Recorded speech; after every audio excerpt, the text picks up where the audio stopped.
don't matter. Be your own kind of beautiful. Keep your head up. It don't matter. Don't be discouraged. It don't matter.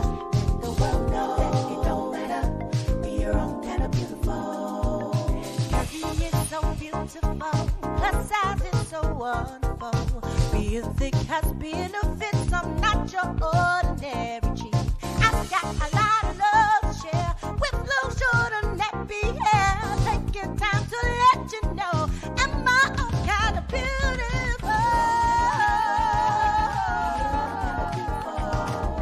So stick it together. Don't you be ashamed. No, no, no, no, no, no, no. Yeah. You're so beautiful.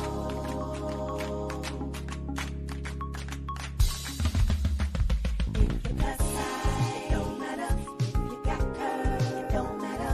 Maybe a little thick, it don't matter. Be your own kind of beautiful. Keep your head up, it don't matter. Don't be discouraged, it don't matter. Let the world know that it don't matter. Be your own kind of beautiful. Beauty is so beautiful. Her size is so wonderful. Being thick has benefits. I'm not your ordinary cheap. I've got a lot of love to share with low, short, and nappy hair. Taking time to let you know I'm my own kind of beautiful. So stick it together. Don't you be ashamed. No,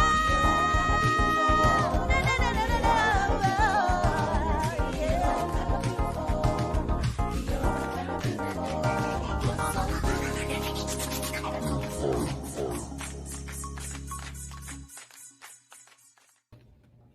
Hey everybody, welcome to J Girl Talk on Mind, Body, Soul, and Mind Your Business. Welcome, everybody. Here we go, Chuck. How you doing? Who got you laughing already? I'm doing great. Yeah, behind the scenes is something else, but y'all had me falling out again. One day I'm gonna have to get these bloopers up there behind the scenes. It's funny as I don't know what. But again, I'm glad to be here, Jamila. I'm just looking forward to the interview and having a great time. So let's do it, All right. And we have, you know what? She's not a guest. She is family. She was here before. Mm-hmm. Back. Everybody say hello to Author, life coach, Willette Hurst. How you doing, Willette? I'm fantabulous, and you guys, how are you guys doing? We're doing. So I'm doing great. We're Thanks for doing asking. great. We're doing. So, Chuck, how was your event last night? Actually, it was Friday night. It went well. It was a great time. Okay. Friday, yeah, it was old school versus new school. It was Feel Good Fridays presents old school versus new schools. Me and my son, Chavez, DJ Vez, we had a great time, man. Awesome time. That was a great event, something different. The first time I've seen that. I'm pretty sure a lot of people have seen that. Son and father, host an event. So it was a great time, and we have a part 2 coming up. We had a great response, great turnout, and I had an awesome time. We had an awesome time. So again, looking forward to part 2. Right. Hopefully that will be maybe in November right now, because October is booked for me, and also him. So probably around November we'll have a part 2. So hopefully you're in town. You can come and check it out. Yeah. Mm-hmm. I would love to. I was just thinking November. Okay, so how does that? Was people wearing masks, or you guys just COVID going on out there? Yeah, we wore masks. Some people wore masks, some didn't. Of course, you know how that is. Again, you got to be still safe. What's going on, and hopefully everybody's taking precautions that need to take precautions. You can't. Of course, some people are going to say, okay, I've been vaccinated, whatever. But at the end of the day, it's all about being safe. So the people that were there, we're taking precautions as much as possible. But again, it's an event, so it's a chance that you take anyway, regardless. If you try to be safe or not, who knows, what may happen. So again, we just have to be careful, safe, and just, make sure that we take care of ourselves. But it was a great time, good time. Good, no reports of anything no reports of anything bad happening, so we're good. We're good as far as Yeah. COVID, so we're good. I know people want to get out and just have good, clean fun and dance and, just have a good time. So congratulations on the event. Thank And you. hopefully many, many more, because that's the next generation, right? Of Yeah, your what happened production was company. we used to have Feel Good Fridays all the time. I used to have Feel Good Fridays all the time. Then it was shut down last year due to COVID, so we didn't have one. And everybody kept saying, "We're gonna have the next one. We're gonna have the next one." So eventually, I said, "Well, we're gonna do something different." So my son, he'd always been on me. Yeah, I want to do something with you. So I said, "Okay, let's do something together." So that's what we did. We did Old School versus New School, and he closed the show for me. So it was awesome. So it was a great time. I was able to sit down, enjoy myself, relax, and have him close out the show. So he did an awesome job as always. And that's the future. So again, Yeah, absolutely. preparing for that. So How old is your son? Congratulations. my youngest, he's 29. He's 29. Okay.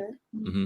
Congratulations. Thank you. My 24. youngest is 24 and my oldest is 28. Okay, yeah, my oldest is 31, so that's my oldest. Wow. I only got two sons. Sorry. Before we get into the interview with Willette, I just want to reach out to the audience.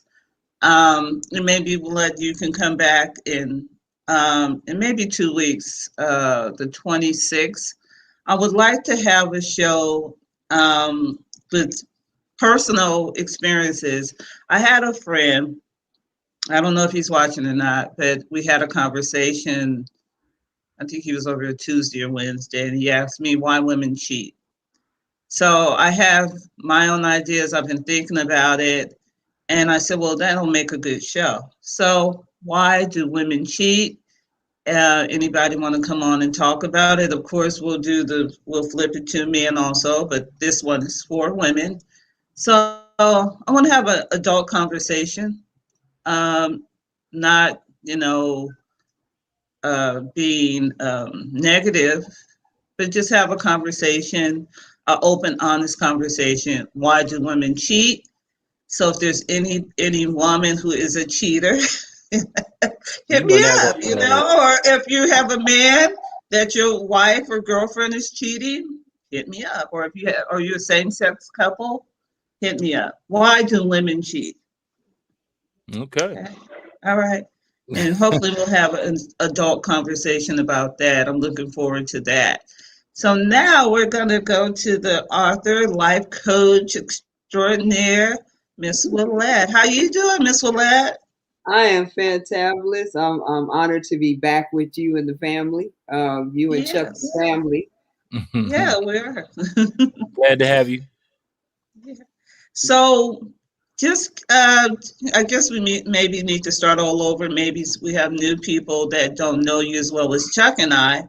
So let's start, like, where were you born and where do you live now? I was born in Santa Monica, California. I was raised in West Hollywood, California. I'm currently in Ontario, California.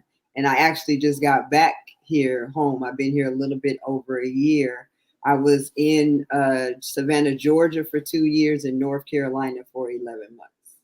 Wow. And so I've been back in Cali, flew back in the middle of the pandemic. I walked into my apartment, left Cali homeless, and came back and walked into my apartment. Wow. So how's that experience been from the West Coast to the East Coast? It's been a good experience. I had to go over there, have what Abraham experience is, that you have to go away from everybody to get to know, to work on yourself. Right. And so I had to get away from everybody, everything I knew, everything. I was like, God, how the heck am I in Georgia? I can't. I was raised in West Hollywood. My mama had 2 microwaves. I ain't never made greens a day in my life. Wow. What am I doing? What am I doing in the South? I was like a fish out of water. Wow. A fish out of water. I was like, and you could tell I was like green. You know what I mean? It's like, because it's a different animal. Because in Cali, we're, like you said, Chuck, before, background, that we're laid back. We used to the beaches. You work hard. You go kick it at the beach. You may do something like that. But the South is totally different. You know, what they believe in is totally different from what they stand on what they believe on. And so when they go for something, they go hard. And so I got my butt whooped in the South. But it was a butt whooping that I needed, you know, because a lot of times we as people, you know, you go through stuff. Like I went through 2 broken marriages. I had got in 2012. They said I was totally disabled and I had lost everything. And so when I left from Cali, I was a broken woman. I was a fully loaded weapon that didn't know how to shoot properly.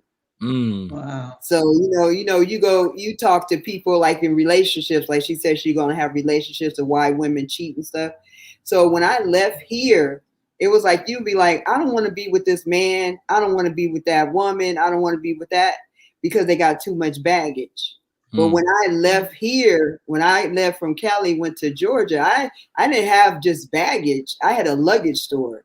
And each suitcase had its own name. It may have abuse. It may have low self-esteem. It may have molestation. It had different titles on those suitcases. So what God did is took me away from everything so I can look at myself and deal with myself. Because we can always point the finger what that person did in that relationship. We can always point that finger what happened on that job. But when God puts you away from everybody, you looking at that man and you looking at that woman in the mirror, you got to face who you are, and you got to deal with you. You got to deal with your part and what you played in something and what part you didn't play in something. Because no matter how something went down, you were always part of that. So in my marriages, I can blame my ex-husbands, but what part did I play in it? Right. Yeah. Even if you're in an abusive relationship, you got to say, what part did I play in it? My part is that I didn't know who I was. And so you allow certain stuff to happen. And then you'll say psychologically in your mind, oh, it was okay. You know, that wasn't really that bad. And everybody else telling you, what the freak is wrong with you? Right. I'm learning that we bring a lot of stuff to ourselves. Yeah. We bring it. We bring it. You know, and we have to be accountable for it. You know, and it's the good, the bad, and the ugly. But what I was able to do when I was in the South, while I was away from everything and learning new people and learning me, I was able to embrace my good, my bad, and my ugly. And I was able to do the work. So we always want to be successful and all this stuff, but we're bleeding from the inside out. We want to help everybody else, but you over there bleeding on them. And so what God had me do is that I didn't want to be somewhere and get successful and get all the way up here and then fall back down. Because your character, your gifts will open the door for you, but your character got to be able to keep you there. I like that. And that's great. You know, a lot of people, that's the first step to any healing process is finding out what part did you play in the whole situation. Yeah. You know, a lot of people are, like you said, are quick to blame the other person, but you know, the common denominator is you all the time. Right. So why are you allowing certain things to happen? What did you do, and what can you do to not allow these things or help yourself get out of the situation? So again, you know, I commend you on that one for definitely you know, looking at yourself, looking at that person in the mirror and saying, you know, something's wrong with you. We have to figure it out. So, and you know, I'll be 55 in December. Go ahead now. And what's a blessing is that over this past year, even coming back to Cali, God, like even November, I have been sick and all the way. And that's why I didn't come do the pictures. It wasn't because I didn't want to show something. It was because I was going through. But when you're going through, because God allowing you to go through, you don't let everybody, just like Chuck, you said, you don't let everybody know what you're doing. You don't let everybody know what you're doing because God is putting you through a process. Right. I've been sick ever since COVID. Yeah. Ever since COVID, I've been sick. Ask Chuck. Yeah. How many times, Chuck, I got a headache, my whole body aching. Yeah. Nobody knew but Chuck. And I showed up. I did photo shoots. I did commercials, but you know, you have to push through. And I'm not saying that you're not me and I'm not you, but I'm saying Right. I've been having headaches ever since Chuck. How long I've been having headaches? Every week Maybe say, Chuck, I got a headache, but you know, this is we annoying. got to do this. You know, And you know finally the I thing figured out, okay, why I'm having headaches, you know. Mhm. But I mean, everybody got their own process. problems, I guess. Yeah. And you know what I'm No, saying? And you deal with everybody it has differently, but right. But okay. everybody has their own process because God is going to Right. tell you what you can do during that season. During that season, sometimes he has you like he had you up front. He had you still in front of people. He had me in the I had background. to. I But he couldn't had Chuck down. right. I Mhm. can't come up here like, where's Jamila? Oh, she got a headache. I can't, you know, no, No, no. what I'm No, but if you saying got a is headache, believe me, if you sick, Jamila, you could tell me. I mean, I understand. no, but No, in the that's, process, that's not my end. You know, Uh-huh. I've been sick ever since COVID. I Mhm. have. You know, Mhm. I've been there was times I couldn't even walk up my stairs. I be telling you, Chuck, but we laugh, we talk, but ever since COVID, I've been feeling, you know, and it's Yeah. not like it's probably COVID, but it's not like it's taken over me where I have to go to the hospital. You know what I'm saying? But I know Mhm. I'm not a sickly person. You know, I take vitamins. I try to eat right. You know, I eat what I want, and I try to walk. I try to drink a lot of water. But when I'm not feeling well, it's just I'm not 100%. You know, Yeah. that And I I think think that's too, what it is for me. But I persevere. but I but think too, it's not. Jamila, I don't know, you might isolate yourself too. A lot of times you isolate yourself and you don't go out there with the germs, of course you're going to start feeling bad because When I your do immune go out. system your immune system goes down. Yeah, definitely. Hmm. So it's great to be Yeah. out and about, even though we're going through this pandemic. It's still great to get out there and get around these germs so that your body can Yeah. still fight and keep your immune system strong. But I know Yeah. that's off the subject. But Mm. I'm sorry, But Will, you was about to say something. and I wasn't saying anything about your process. The thing of it is sometimes God has you away where he hides Right. you and he doesn't want you in the front. Mm-hmm. And so you have to be able to listen to it where he has you in that season. Mm-hmm. Because if you're not in God's will, it's going to be your bill. So whatever time that line that he tells you, if he tells you you're supposed to be doing this at a certain period and you go ahead of it, you're ahead of his timeline and it causes problems. But if he tells you to sit down and be still, you have to be still. Even though you want to be motivated to Right. move and do a whole lot of stuff, you still got to listen to him because he's guiding you. You understand what I'm saying? And I didn't know that Yeah, you've been. and I understand that absolutely, you know, and that's why I pray and I meditate for God to talk to me and to, you know, tell me, you know, what there we had prayer this morning and they said, you know, wait for God to tell you what to say, when to say it, who to say it to, you know, all those things. We're in agreement, absolutely in agreement with that. You know, yeah, I Oh, I understand learned that. during this time right here, baby. Trust and believe he been whooping my butt. I'm learning how to shut up and listen Yeah, because he told me to go learn how to go place and just shut up and listen. And it's a season where he really is called the eagle experience where he plucking. The whole process is painful.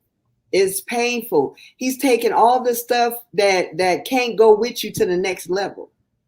Like my victim card couldn't go with me to the next level. So I had to deal with that stuff.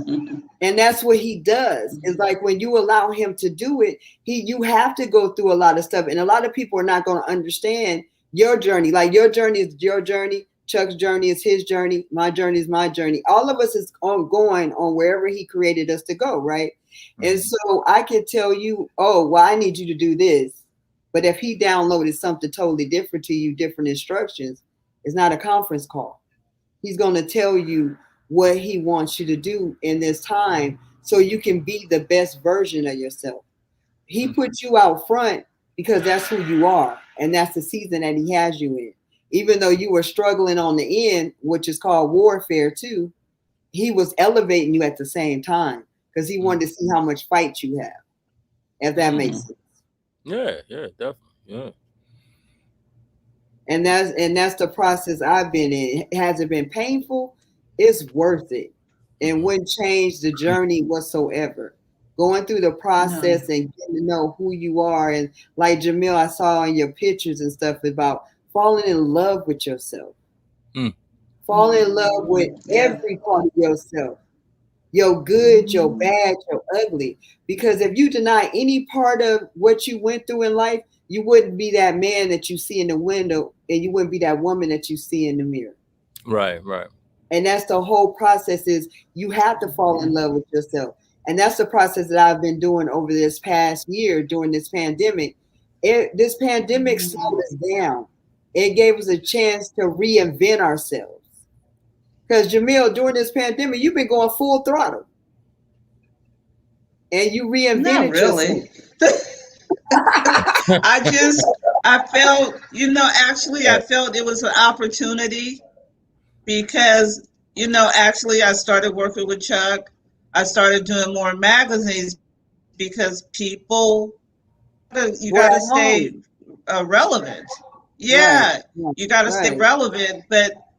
But even though I was, still doing photo shoots and things like that, I was still not. I look at some of the pictures and say, man, I was sick, and it's all good because you have to persevere. But I think it gave me more opportunities. The pandemic was a great opportunity for me to sit and think about my business, about my personal life, and all the things, my goals, my dreams, my aspirations.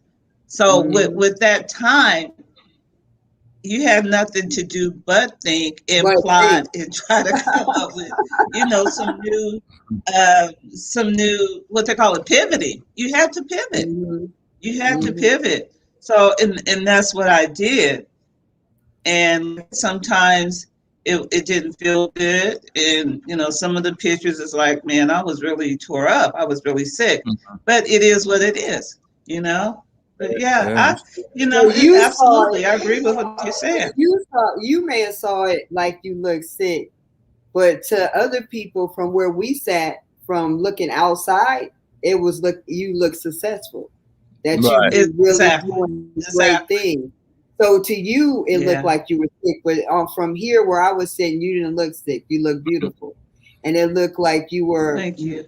You were moving. You were a shooting star. Which is a blessing. I was still moving. I was still doing what I love to do, but like I said, 100%. And to me, the pandemic, and I kept telling people, this is a once in a lifetime opportunity. It is. So whatever you want to do, there was not any excuse. Go hard or go home. There was not an excuse. With the rent was paid, the PG&E, the gas, electric, everything was. You didn't have to pay for it if you wasn't working. So what was the excuse? So whatever your resources, your time, your energy could be put into your business or whatever your dream was. Like you got your insurance license, right? So I got the insurance license. I got my Medicare license. Wow. Okay. Oh, congratulations. Yeah. So nothing can stop us. Even a pandemic, not even COVID-19. So once you got that in your psyche, what's next? What's next? I'm ready. You know what?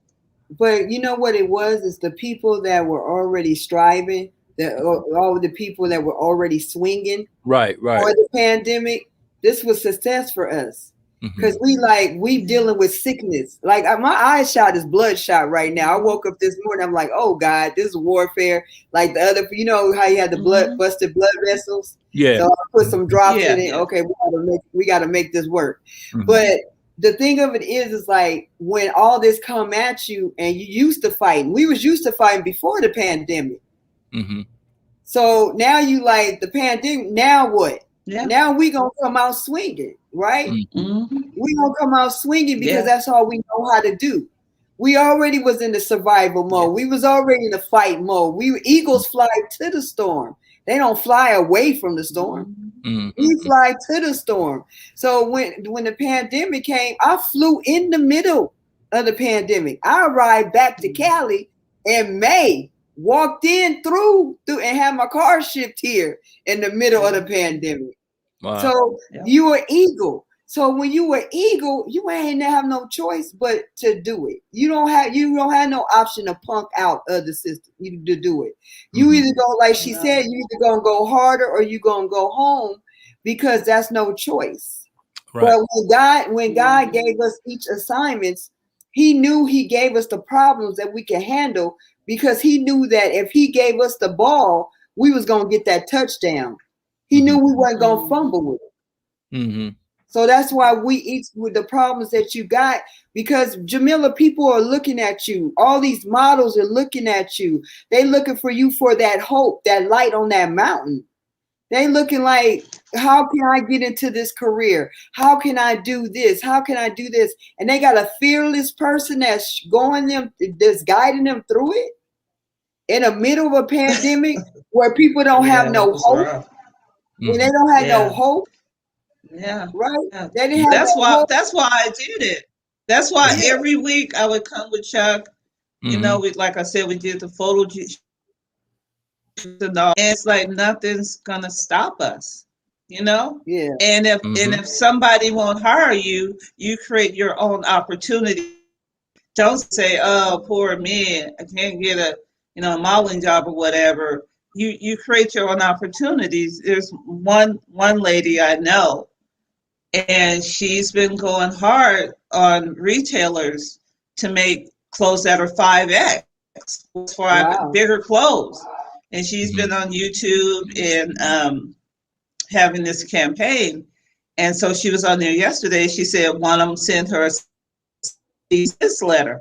Of course they're going to send you a cease letter if you got 7,000 people, right, and you're talking about their brand. No, they're going to tell you to shut up. But if I was her with that platform, I would go create my own 5X clothes. You know? I mean, to me, it's like, why are you on them if they don't want your money? You go out, okay. You do your own brand, 3X, 4X, 5X, 6X. You can't force anybody to do anything. And the more pressure you're going to put them under, say, well, she was successful, because what is the next person going to bring to the table for them to do? But why push and force your way for people to see your greatness? Because when you try to push your way into their little box, they're going to keep you in that little box. They're going to tell you how far your designs can go. They're going to tell you what you can do. Why not do your stuff? Because you can make it ginormous. Exactly. You can do it. You can do it. You can make ginormous money. The money coming to you instead of, but that's my way of thinking. It's not to, put anybody else out there. Why can't I do it? Why can I tell women to love themselves and, every part of them, why can't I do that? Well, it's been people telling them they can't not to love themselves for so long. All the industry tell you not to love yourself. Oh, get this diet because you don't fit in. Get this, get that. But for you to look like this person that see on the TV but not love you, God never make no mistakes. You gotta love who you are and everything that he gave you, and not deny something, because he said we're fearfully and wonderfully made. So you gonna tell him that he made a mistake? Yes. Right. And like you said, society got these people brainwashed and fooled. So, you know, everything has to be this way to be beautiful. Everything has to be this way to be right. Everything has to be one way or is just not right. So again, you know, being as though, you know, we have people like ourselves that go out on a limb and do whatever we have to do, or like you said, the Eagles, you know, they go into the storm. Like, you know, I'm never settled. Like, I never ever settled as far as, you know, financially. Like, even though I'm great, I do great financially, but I never quit trying to do something else to make more. It's always, I got to go to the next level. I got to do this, you know, to reach my greatness. You know what I'm saying? So I always try to stay uncomfortable to be great. So again, you know, it's not too many people that will go out and do that. And that's true. They get comfortable and that's it. And they just settle. But again, being as though everyone here thinks outside the box, you know, that's a great thing, you know, but again, you still have to use what you have to go to the next level sometimes. So even though, you know, she was in that business or whatever, you see something else that you can do on the outside to make something else happen for you personally. You know what I mean? As far as, you know, entrepreneurship, whatever you want to do. And like you said, the pandemic was a great opportunity for us to see this. And the people that were already doing this, it was even a better opportunity for us because we see more of an opportunity than what am I going to do next? Nah, next thing I'm going to do is I'm going to try to do this and try to do that. Since we can't do this and can't do this, you have more time to think about certain things. So, but I do want to get to the comments real quick. We have one comment. We have a lot of comments. So we got a Sky Darling. She says, good afternoon. What's going on, Sky? Thanks for tuning in. And Tiffany Neal says, because they don't get what they need out of a relationship. She's talking about when you said why women cheat. Yeah. So I think men too, you know, but then again, you got some greedy people out there now. Let's be real. So and Sky says, hello, Miss Willette. Hi, Sky. Yes, indeed. And she also says, please share this broadcast. Thank you, Sky, for that.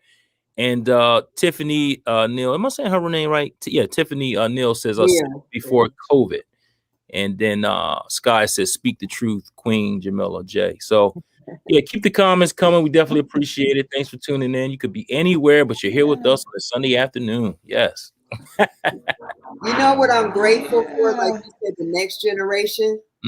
Like my 24-year-old is a young one, is a boy. And he negotiated workman comp cases. He works at attorney's office before while he was getting his college degree.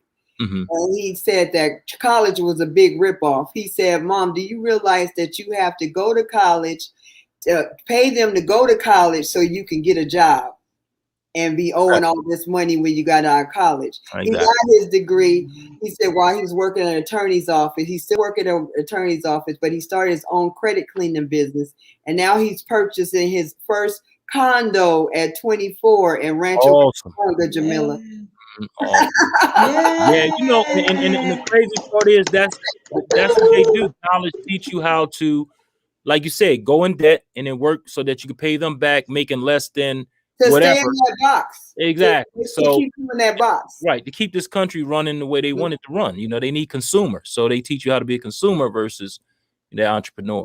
So I love pouring into young people because that's our future. That's our future. And I was talking to him.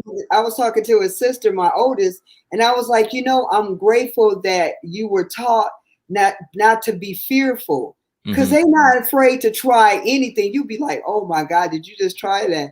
But that's what you want. I laid in bed one year and had him do his own taxes. Yeah, because what happens is when you train your kids, you prepare them for out there in the world, because I'm a very analytical and a very hyper individual. So the way I saw the world was different from somebody else, and how I taught my kids was to, when you go to the grocery store and you see an asterisk, find out what that asterisk is for. When you read something, just don't look at it at face value. And when they grew up, they would walk into their supervisor's office and demand respect. In their 20s.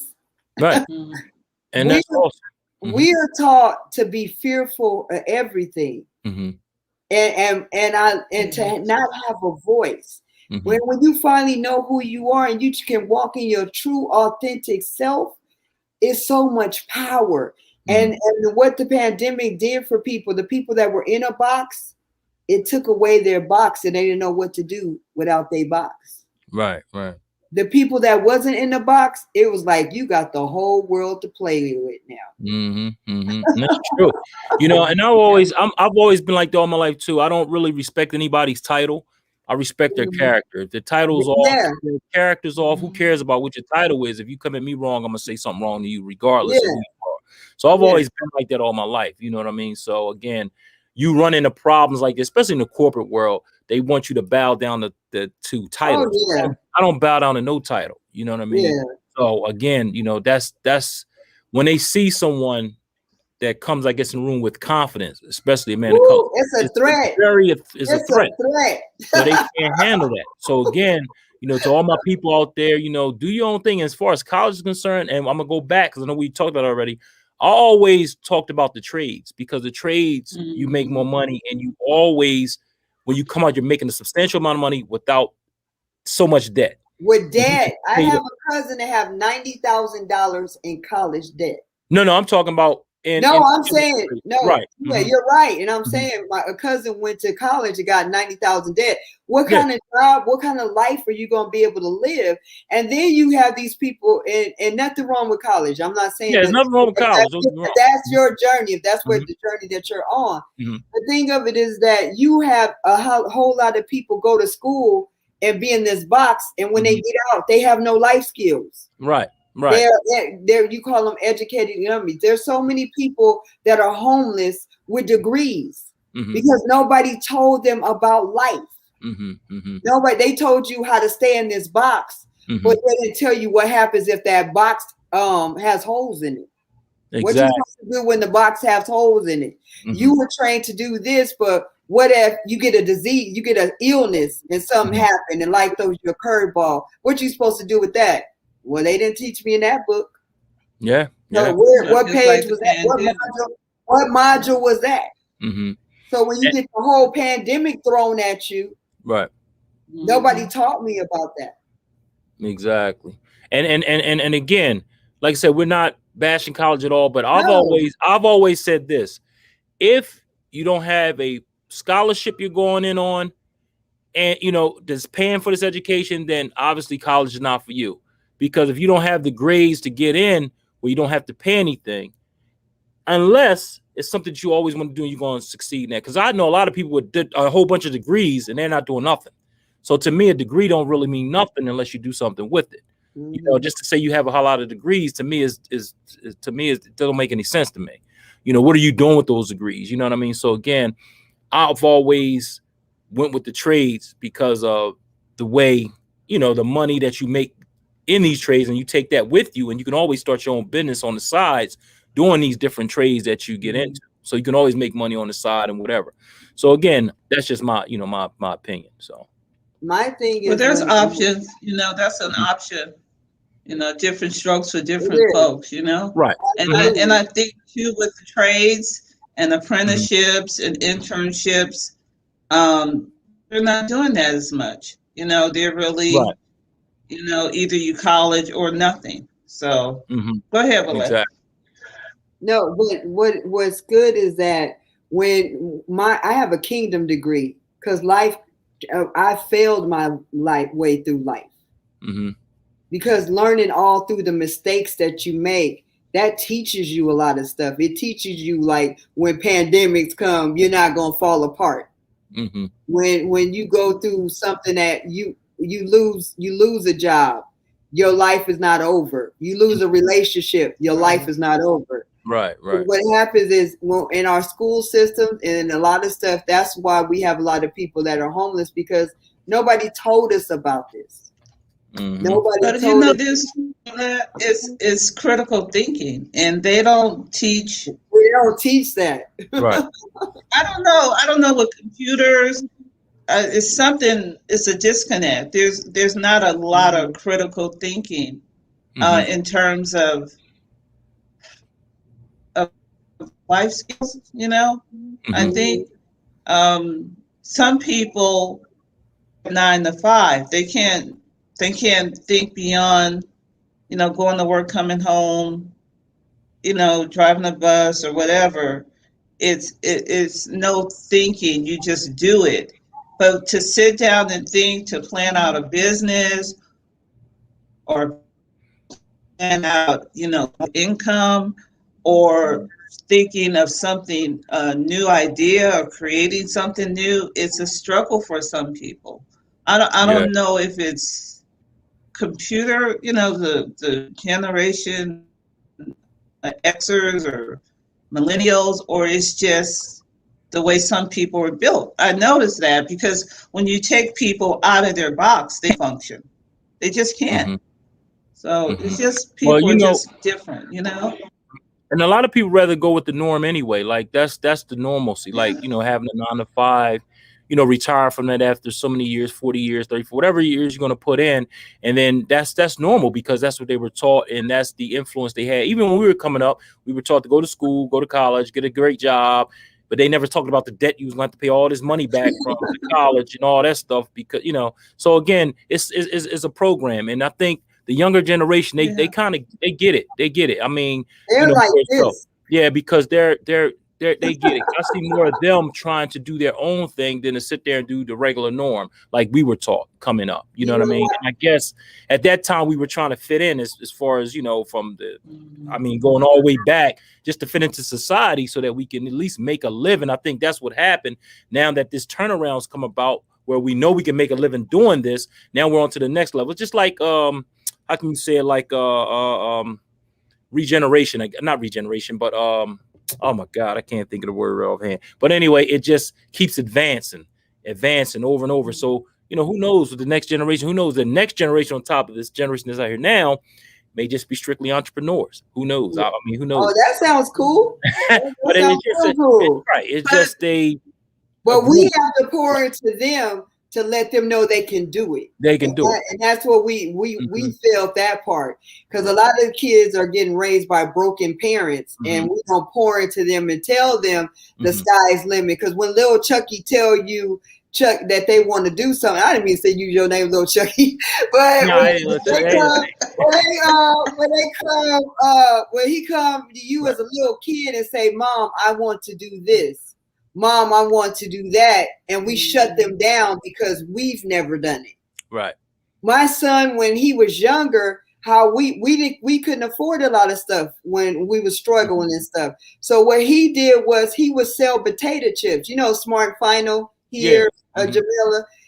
He would get the potato chips and sell the potato chips and flip it and then keep reinvesting the money and bought all his shoes. I mean, he had matching hats, matching shoes, matching shirts, everything matched. And he was an entrepreneur back then. He used to loan his sister money and then charge her interest. Oh yeah, he was a little mad.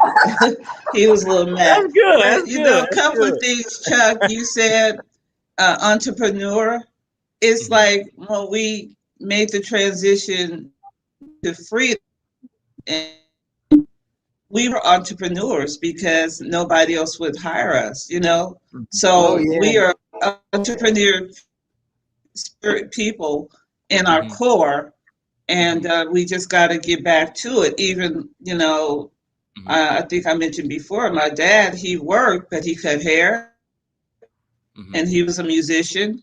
He hunted, he fished, and so there was always plenty, I guess, And then you're talking about your son, Willette. My mother sold candy. I remember them going somewhere buying candy, going into San Francisco, selling candy and coming back home with a whole bunch of money. So anytime I see kids like in front of Target or something, I always support them. I remember those days. But that's what makes us so different and makes us special. Those crazy times, like when you can't bust a grape in the fruit fight. That's when the best inventions come out. When you don't have no money, it's not when you got a whole lot of money. Do you have all these ideas? It's when you have lack. Like so in a pandemic, you have lack, you have this, you have that. But what I've been able to learn, like learning the insurance industry, learning Medicare and stuff, what I'm looking at now is like, we got to prepare for right now while we can still work in our 50s and 40s and stuff. But baby, what's coming up the pike, if you ain't ready for that, when you got to get Medicare, when you got to get this, and when you can't work, are you prepared for that part? Right. Are you prepared for that? When you can't go out and do all these side hustles and you can't do this, are you prepared for that? You know, and life doesn't teach you that. And then as Blacks, we didn't know how to do checks. I learned how to write checks at camp. We don't have the financial conversations. We don't have the conversations that we really need to survive to be successful. We want to keep what's said here, what's said here will stay here, like in Vegas or whatever. Right. But it's time to have some real, like you talk, have a conversation about why do women cheat. It's time to have real conversations. We have to have authentic conversations, trying to be transparent. It's time for us to be real so others can be healed. So our generations going before us can do better than we did. We always want our kids to outdo us. And I find a lot of parents are jealous of their kids. You should always want them to do better than you. That's right. Yeah, and that's how I've always been. Like I've always tell them, don't, you always want to go to the next step. You don't have to live like now. Like my sons at their age, they're advanced. You know what I mean? Because when I was their age, I had to learn certain things. But if I knew what they knew now, that's what you try to do. You give them you give them those tools they need to succeed. Don't go down this. I'm just giving an example. Don't go down this one-way street because it's a dead end. If you chose to go down there, that's on you. But you're gonna be coming back this way. So now you're gonna travel 2 blocks instead of just that, not even traveling at all, and just go where I tell you to do. So again, I think I was, the blueprint, like I've always had a great, I always did what I'm supposed to do. And I always had hustle. So it instilled in them. So that's what they do now. They're hustle, Because they saw you do it.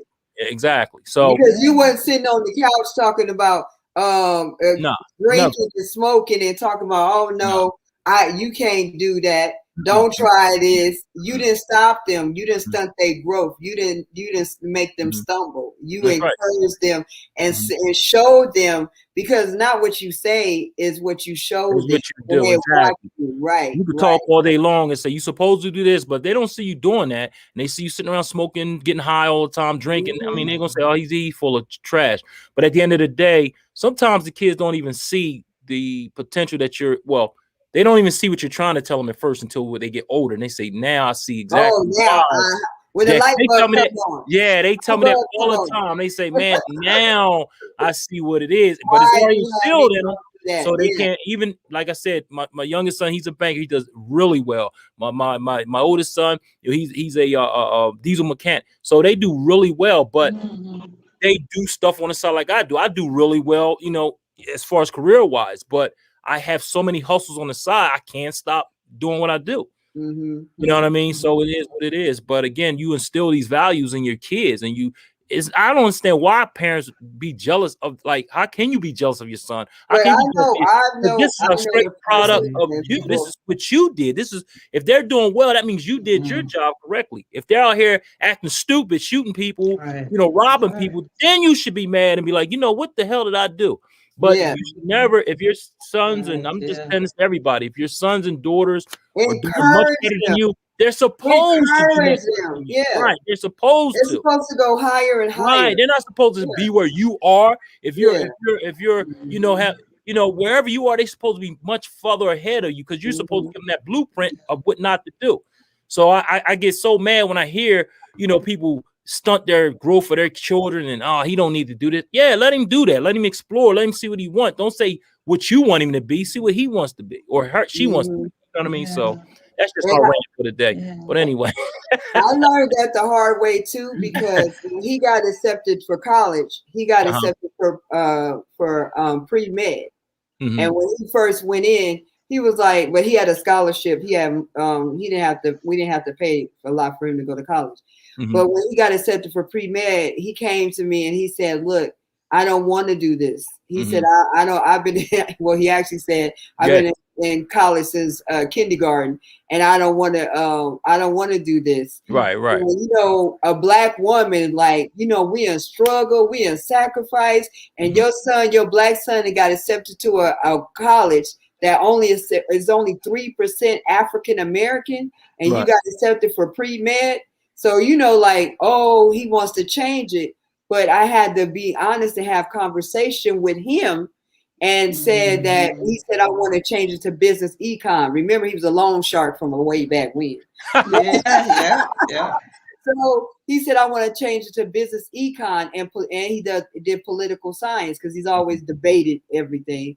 And so when they come and have a conversation with you, you got to be open to listen to the conversation. Yeah. Because I said, you know why? I said, yeah, change it. I said, you know why I didn't sweat you on changing your degree, your major? He said, why?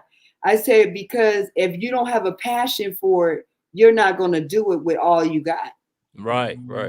When I said, remember, I never sweated you about doing your grades in college. He said, why? Because I knew you knew how hard it was for you to get here. Mm-hmm. Another reason why I don't sweat you about if you're going to finish college, why? Because you want a certain lifestyle and you know what it's going to cost you to get there. Yeah, that's true. Very true. And the good thing is, like I said, that's always great to instill, that positive into your kids and let them know, you're there for them and just let them know, it's hard out here. I'm gonna tell you right now, you know what I mean? So, if they have an ideal and they love doing something, it's always good to, I could say, do something you love versus something you don't. Because if you do something you love every day, you'll never work a day in your life. So I tell people that all the time. So we do got a lot of comments out there. So let me get to these comments and let's see where we at. Okay. We got Tiffany Neal says, then sometimes there is no support. Yeah, we talked about that. Definitely. Yeah. That's why it's always good to support, and then Scott Dolan says, what's up, Izzy? Man, okay, she's speaking to Izzy. What's going on, Sky? Thanks for tuning in. And Sky says, a little biz cats. We would she must mean shovel snow. I don't see young kids doing this anymore. Why? That's true. When it used to snow here, we used to go out there and shovel snow and make money. We used to go up and down the block constantly.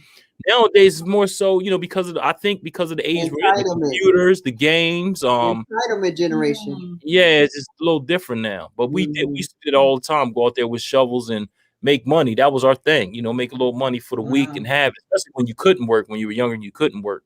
So, and then she also said, I love being a hustler. Me too. I can't see it no other way, And Tiffany Neal says, I feel that when we are growing up, our parents and communities instilled worth ethic. It is a rare quality to find in some young people. That's true, because you're absolutely right. When we were coming up, it was always, you see your father working, you see your mother working. So that gave you that enthusiasm and that desire to want to go out and work and make your own money.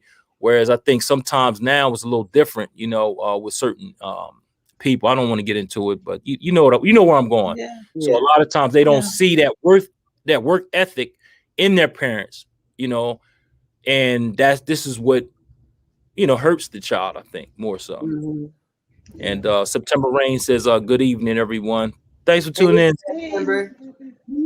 And September Rain says, yes, if it's your passion, it will be fun. Yes, indeed. And we got Karen Dixon Brown. What's going on, KD? She says, good afternoon. I will watch you. Karen. Love y'all. Love you too. Thanks for tuning in. We appreciate you. So that's some good conversation here. And I don't know, back to you, Jamila, I'd like to Willette was saying how we need to have, good conversations. And I'd like to, just, give Chuck a shout out for having constant, good, honest, clean. You there? She does all three or four different shows. So I commend you for that. And hopefully, people get it. I think they get it, what we try to do. But let's talk about your books. I think you have 2 books. I have 3 books. I have my favorite book is Don't Kill Your Vision for Another Man's Baby. and that's what we've been talking about. That's what we've been talking about. Okay. The whole thing we've been talking about, because when we've been the whole thing is about when you work for somebody else and you give your whole life, like 30, 40 years for somebody else's baby, that's their baby. But God impregnates you with something. Jamila, you're modeling what you do, Chuck. That's what God gave you. And so we have to give birth to, and a lot of times we want to run from the birthing table instead of getting on that birthing table and push it out. A lot of times, instead of taking care of our baby, we put our baby in the foster care while we taking care of somebody else's. Yeah, that's awesome. That's awesome. And so that's my favorite book. And it's about working at jobs, and people when they get done with us, they throw us out. You know. Or you can be somewhere for the pandemic showed people who their jobs were during this pandemic. You been giving your whole life for your job. Did your job really care about you? Did they care about your family? You know, did they care about your well-being? Anybody can do something when everything is going good, but you know who got your back when you on your back. Exactly. And the first one is how to stay on the journey regardless of the rage. What is that about? Okay. It's to stay on the journey, like when you're angry, because when you're going through stuff, a lot of times when you're on a journey, you lose a lot. The people that the word of God said, much is given, much is required. So when you're going through the journey, most of the people that are truly successful is the ones that had the greatest loss. That's true. Have you ever noticed that if you really know their story, well, it wasn't somebody that just had both moms, they had both dads, they went to college. That's not the people that are the ones that are the jet setters. Those are not the Tyler Perrys of the world. Those are not, it's always the ones that had to fight their way up. They had to go through some ugly stuff, just like the process of a diamond. The diamond, when you go through the process, nothing pretty. It got to go through the heat. It got to go through the being in the dirt. It got to go through all of that, right? It's the same thing with us in life. And then God was right. Much is given, much is required. The greater the battle, the greater the reward. That is so true. That is so true. And I see that, all the time. You hear these stories, and it seemed like, every time you see a very successful person, you hear that same story. I was homeless. I was this. Yeah, they slept in their car. They slept in their car. They've been rejected by everybody and their mama. They, people started to turn on them.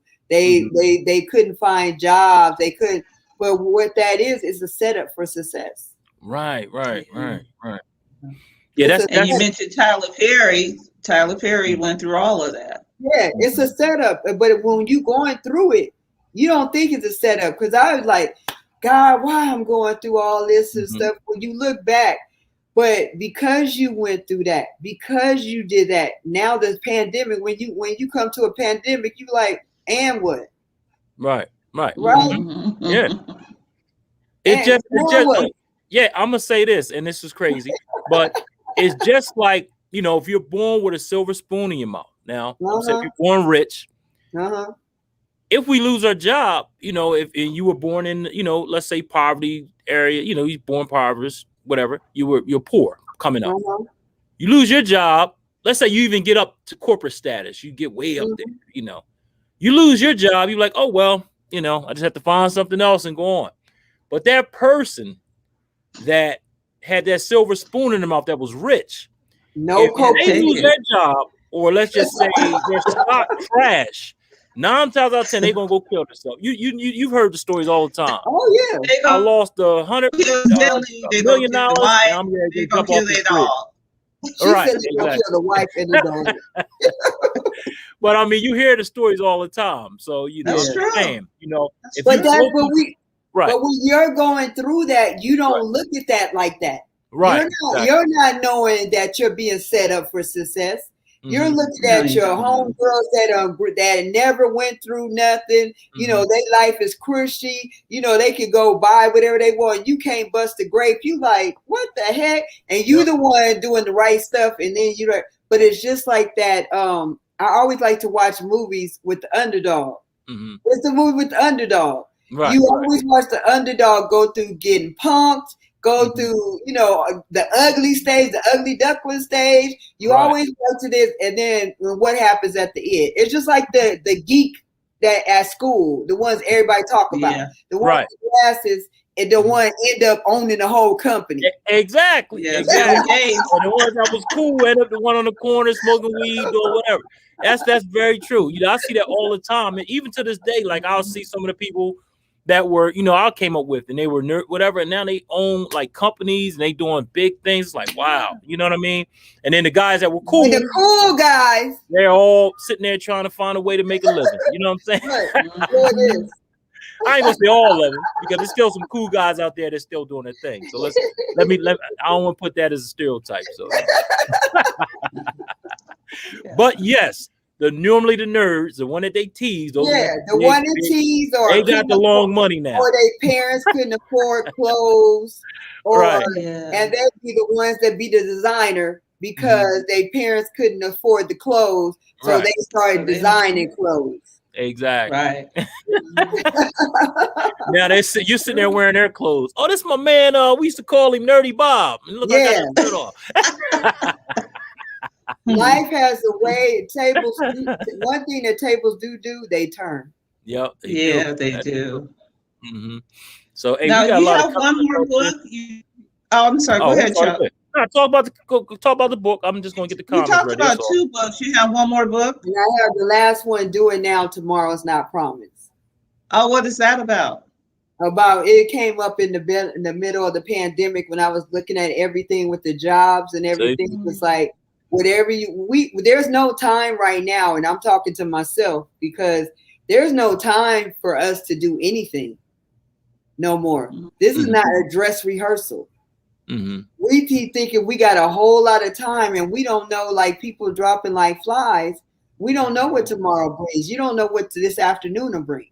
And whatever you're going to do it now, because what you got to lose. Right. That's true. Even with jobs, what you got to lose. You don't have nothing to lose no more. That's true. And that's what taught me in this journey, looking at everything. When we go through this, I've always watched it since I was younger, watching this as a movie. One thing we can't get out of this is alive. Right. You can't get out of this alive. So this is the best that you're gonna do. This is the best, and you have to do it. And even going places, I learned when I started to love myself and I reinvented myself, I had to learn that when people try to tell me stuff to do with my life, you don't get to control my life. You don't tell me what I do with my time. You don't tell me what I do with my life, because I love me. And this is me. Whatever you do with you is okay for you. But all we have is now. To do it right now is all we have right now. That's very true. And 9 times out of 10, a person trying to tell you how to live, they ain't doing what they supposed to do. So let's get right to the comments. Guy, darling. She says King Chuck, aka Doc. Look, thank you, sweetheart. Appreciate that. September Rain says great points. One thing is, who got your back when you're going through. Yes, indeed. You do. You know exactly who has your back. That's true. The man upstairs is faithful. He stayed faithful. He stayed faithful. Katie says, yes, do not work somewhere for 40 years, 40 hours a week, then try to live over 40% of income you couldn't save. Use your gift and run. That is so true. Yes, indeed. Thank you. And I'm going to tell you something. I see these guys, man, they've been there for 30, 40 years, and they're still working. It's like, well, when are you going to stop working, man? Well, I think when, because they have, first of all, they have no life after work. And like you said, they live to work. You know what I'm saying? So that's their getaway. And then on top of that, it's like once they retire, that's it. They end up not even retire for a month and they die off. No, I'm about to really mess you up on this. Remember back in the day, we used to what was your first job most of the time? For me, McDonald's. That's McDonald's. And it was all the young people, right? Yeah. Have you checked out McDonald's lately? You got older people at McDonald's and not the young people, because the older people are out living their money. Yeah. Right. Exactly. Exactly. They're Walmart. Walmart. Yep. Walmart, because if you say you put away your 401k, you put all away all this money, one sickness can wipe you out. One sickness can wipe you out. And you're not prepared for that. Where are you going to stay? Because you get that retirement and you think you're gonna base your money off of all this. But what about your living expense? Yeah. Because even if you go into a residential for like a senior, that's like $3,200 a month. That's a ripoff. I hate to say it, but I don't want to. This is my own opinion. That's just to me is a ripoff. Because I know some places take $14,000 a month to house, senior citizens, and that's a shame. And then you got to figure out where you're going to get all this money from, and it like you said, it overexceeds their retirement. And then what? You can't throw them in the street. But you don't work your whole life, right? You don't work your whole life. You ain't giving your whole life to your family. A lot of times they don't come see you. They don't want nothing to do with you. Right. And you ain't see them anyway because you working all them many out. Well, she said 40 hours a week. So a lot of people put in way more because they take their work home with them a lot of times. So it's more like we're loyal. Our jobs become our idols. We're loyal to them, but we're not even loyal to ourselves. Right. Exactly. So and then we got another comment here. Summer Rain says, she says, right like the wine. The grapes have to be crushed. Exactly. Yes. Put some fire sign up there. Thanks. Remember, I like that analogy. I'm gonna have to use that. I'm gonna steal that one, put that on the shirt or something. And Katie says, so true. I say my life was training for where the Lord is sending me. Exactly. Exactly. Absolutely. She's got the fire. Then we got a September. She says, exactly the one everyone counts out. She's talking about, I think she's going to where we're talking about the nerds now. And then, and then Karen says, laugh out loud. I married the nerd after dating the so-called it men. Exactly. And so blessed as he's my favorite pastor with a true humble spirit. There you go, Katie. You know what I'm saying? Exactly. There you go. And she says, true, nothing to lose. I don't know where that comment come from. I got to look into the notes. When I said we don't have nothing to lose right now. Okay, great. Okay. And September Rain says, I commend you, Miss Willette, for your strength and courage, your will. You will reach so many. And she got the hearts and stars and the hearts. And she said, thank you, Chuck and Jamila J. Choice, for having her on. No problem. Thanks for tuning in, September Rain. We only bring the best right here on Jamila J's Girl Talk. And Katie says, and nursing home will take your whole Social Security check, leaving you with $50 allowance. And we just talked. They're the biggest ripoffs ever. Yeah. So again, that's something definitely to look at. But we don't think about that when we're working. We think we work and we go for we're working for that car, we working for that house, we working for all that material stuff, and think that you're gonna always have that capability to do that. And then that other stuff coming right up the pike. Yep, life hits you, exactly. And that's why I always say, and I'm not bragging, I'm just telling the truth. When I used to work, I still am in the utility business, but when I was out there in the streets working, all the overtime I had, I put that up and pay stuff off while I was doing it, where other people would take it and live above their means, go buy beach houses, all this other stuff. I was like, nah, that's crazy. So at the time when I'm like at this age now, like everything's basically paid off except my house. That's it. I mean, I have no debt, none at all. So again, I encourage all the young people out there, if you're listening, make sure when you take that overtime money, you paying this debt off. Get all that debt paid off. So when you get older, around my age, you can say, well, should I retire? Say the hell with this and just I don't have to work this no more. I can do whatever and go on and move. So I have options right now. That's a good idea though. That's the way to have it. A lot of people don't think like that. They think like get the best car, get the best of this and pay this but you can pay it now, but what about are you gonna be able to pay it later? But my thing is, if you're going to buy something, buy it. Like take cash and just buy it flat out versus sitting there paying interest on top of interest all the time. And it take you a lifetime to pay certain things. Like, of course, certain things you're not going to be able to buy straight cash. But if you can buy straight cash, I would advise to do that. But always remember, if it doesn't make any dollars, it don't make any sense. So don't spend money on dumb stuff that loses appreciation. Like a car. You take the car for a lot, you know, 15 grand already out. You know, you might as well forget about it. You try to bring that car back the next day, they'll be like, oh, well, we can give you this. That's about it. You're like, what? I just paid, you know, $45,000. We can probably give you maybe 30, maybe 25. Wait, the funny part is depreciates very fast. Yep. So. And that's true. And you got to think about that. And we don't think about that. And right now it's time to really think about what you have, get some stuff paid down, and only by the necessities. Because right now you don't know where we're going. We're in the middle of the pandemic and we're just in the middle of it. And people think it's going to get better. But like I told my dad, he told me stop talking. I said, you know how you get on the roller coaster ride and you hold your hands up and enjoy the ride? Right. I said, Daddy, buckle your seatbelt. It's about to be a bumpy ride. Yes, it is. And I encourage everybody out there too to start buying bars of gold, all that stuff, anything with value. Because that holds value. Because again, money's just a loan. Paper is nothing. The paper doesn't. It's about to lose its value. It's going to lose its value real quick. So make sure you buy bars of gold, bars of silver, whatever you can buy. Make sure you buy stuff of value that keeps its value.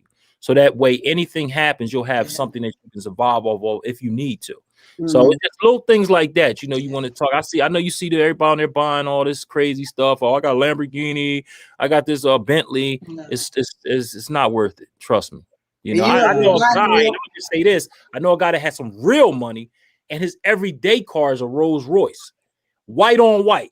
And he goes to Dunkin' Donuts all the time and brings food in his car, everything. He doesn't even care. But his car is always clean. But what I'm saying is it doesn't mean anything to him because it's nothing to him. Right. I mean, because he has that money where this is only a piece of car, but I just like nice things. Right. But again, if you can't afford it, then just don't get it, please. Stop putting yourself in debt trying to look rich for people who can't even afford what you have. That don't make any sense. I seen this one guy. I talked to this one guy. He was driving around a Honda Accord, and I said, "Well, darn," and I knew he was rich. He said, "Chuck, the only reason I could buy 10 Maseratis if I want." He said, "But this is where I got this from. I stole it." He said, "I could buy 10 Maseratis if I want." He said, "But why buy a Maserati and I ride around people who can't even afford just Honda Accord? It doesn't make any sense, you know. So who am I impressing? Nobody." And then you're impressing people that don't even like you. Right, exactly. So again, remember that. Don't look at the guy that got on the Bobos and the khakis and button-up shirt because he probably is a multi-billionaire. Because he probably owns a whole bunch of stuff that you don't know about. We the only ones that walk around looking rich and ain't got nothing. So and Poe. Stop it. You are rubbed off on me. Hey, you know, I'm just telling the truth. Absolutely. You know what I'm saying? Not saying everybody that looks good is broke. I'm not saying that. But 9 times out of 10, the guy is walking around with all this money in his pocket. That's probably all he has. Okay, because normally rich people don't walk around money in their pocket. You don't know that they're rich. Right. You don't know that they're rich. Exactly. So you're not going to see them pull out a wad of money. Here, look what I got. So we got let's see, we got some comments out here. Let's get to these real quick. Karen Dixon Brown says, "Wonderful conversations. I need to get your books." So we're gonna find out how they can get your books too. We're gonna go through these forward and we're gonna come back to that. Stacy Hall says, "Some people live in the now and they do not prepare for the future." Exactly. Thanks for tuning in, Stacy. Appreciate that. And Katie says, she's clapping, makes no dollars, makes no sense. Just love that. Yes, I've been saying that forever. Yeah. And Katie says, "My bank tried to ask me the other day if I wanted to open a new account and refinance a car. No, ma'am. This little truck is paid. Won't get me spending." Exactly. I don't blame you. Like I said, I want it. I'm looking at some vehicles. I'm like, should I get it? Do I need it? No. I'm good. All my vehicles are paid off. So why am I going to spend money or take a lump out of the bank just for what? You know. So and they run well, so I don't have to. I don't know. That's just me. But great That's conversation. true, But true. where can they get your books at? My books are available on Amazon. You could just put my name in, Willette Hurst, and just it'll pop up the books. Yeah. Good. Yeah. Yeah. I'm full of, I don't know. I drank some coffee today and I'm going hard. So go hard or stay home. Go hard or go home, Chuck. That's what you got to do. Let me shut my behind up. Hey, go ahead, Jamila. Back to you. I'm sorry.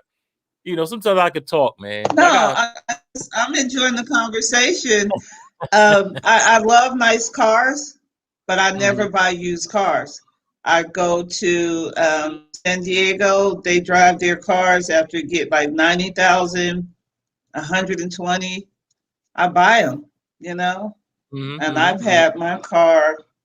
I paid like maybe 5,000 or 6,000 for it, and I think it's got like 100 and. I bought it like 90,000 miles now, but it rolls. I will never buy a new car. It just don't make any sense. And in terms of, if y'all can get a piece of property, and hold on to it no matter where it is. Just hold on to it, with your. Yeah. We commercial today. I mean, you want to do a commercial, then we'll come back and wind it up. We are 16 minutes over, but we can get that commercial in. Yeah. This is our sponsor for the day, the A game. So we can get this commercial and then we'll come right back.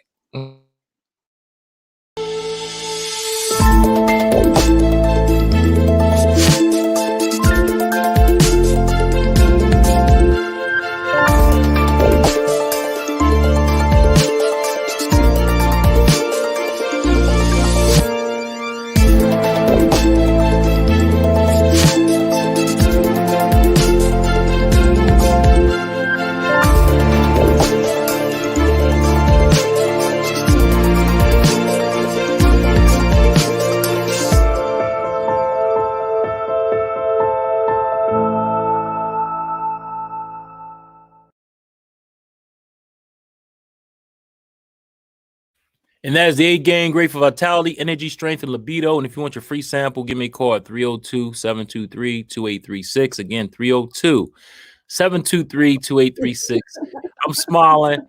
Willette down there laughing, so she got me smiling. So listen, this is for men only. So eventually, hopefully we have something for women. I don't know when. Please don't ask me. But again, this is great for men. If you want to get that immune system still proof, hit me up. Why is it only for men for the immune system? Because it does stuff for men that women shouldn't have done to them. As I said, what it's good for: vitality, energy, strength, and libido. Just reading between the lines. You know what I mean?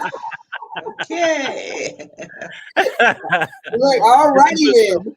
Yeah, I'm telling you right now, it's great stuff. I got a lot of customers on this. Of course, I don't put anybody's business out there. So again, it sells a lot. I'm gonna be honest with you. It's a great product. Yeah. So believe me, trust me. I know. Stop. Anyway, go ahead.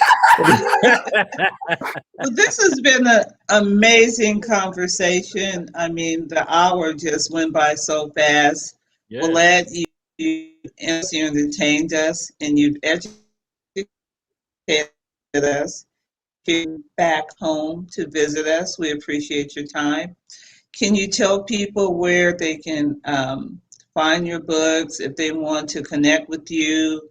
I know you're a life coach. You have a lot of good nuggets to give to people. So give out your book. I'm available. I'm available on Instagram as Willette Hurst and also on Facebook. And my books are available on Amazon. And also, if you want to get in contact with me, my personal cell phone number is 310-283-4171. And it was an honor being here with you guys today, being back home. Yes, It was an honor absolutely. having you on. Great conversation, great laughs. And Yes. we do got one more comment, and I think we should get this one in Okay. definitely. She says, Willette, can people also purchase books from you so autograph can be added? I love collecting autographed books for my collection as I write also. Yeah, tell her. Yes, good Thank you, idea. Karen. Actually, send me a message on my personal 310-283, and I'll purchase the book and get your address, and I'll send it to you. Okay, awesome. What was that again? Can we put her 31 address in the feed or on the Facebook page Yeah, what was that again? after the show? Yeah, I can do that. 310. Yeah, we could do that after the show. Yeah, we will do that. Yep. That'll work. And she says, Karen says thank you. So awesome. Thank you for being here, Karen. Yes. Yeah, great conversation. I had fun as always. First one we had fun. Yes, for another one, this is good. Good stuff. Good stuff. Now she's That was back really in good. Information. Cali, all the way from dirty South. And I'm gonna get with you, Miss Jamila, only 30 minutes away. I got you. I got you.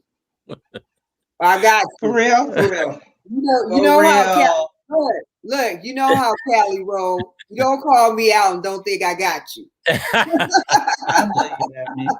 No, I knew you had me when I invited you to the show. It was no hesitation.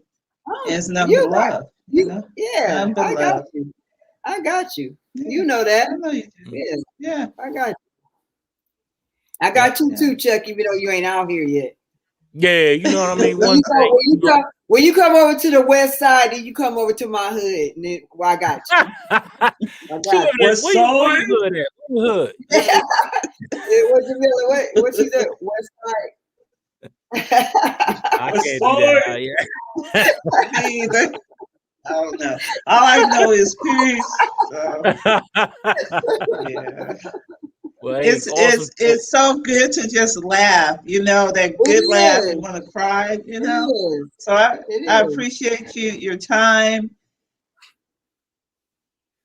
I appreciate you, please, for just having a good time. So, so when you get your next book out, come back. I your will. Next book is published, and I want to come back for that conversation. I'm coming back for the conversation on 26th. Okay. Good. Good. Any more cheaters out there? Come on, Jamila. Nobody's going to admit to that now. Because everything is justified. Well, I mean, you don't have to be a cheater. You just want to have a conversation and, But if you're a cheater, that's all good. We love you, We're not trying to put a wild blast. Come on now. Okay. Yes, they will. Thank you, guys. Yes, they will. I mean, it's all about, helping other people, That's what we do. Hey, we got Sky Dawn. She says, yes, justify. You right about that, Sky. Ain't nobody gonna admit that y'all here cheating. So, y'all crazy. You could be a cheater from 1978. Look, I'm an active. You got the Holy Ghost, and you don't cheat no more. I'm actually cheating on my spouse, and I'm gonna go on live. And you gonna go on live in a minute. Hey, this is me. It's where I'm at.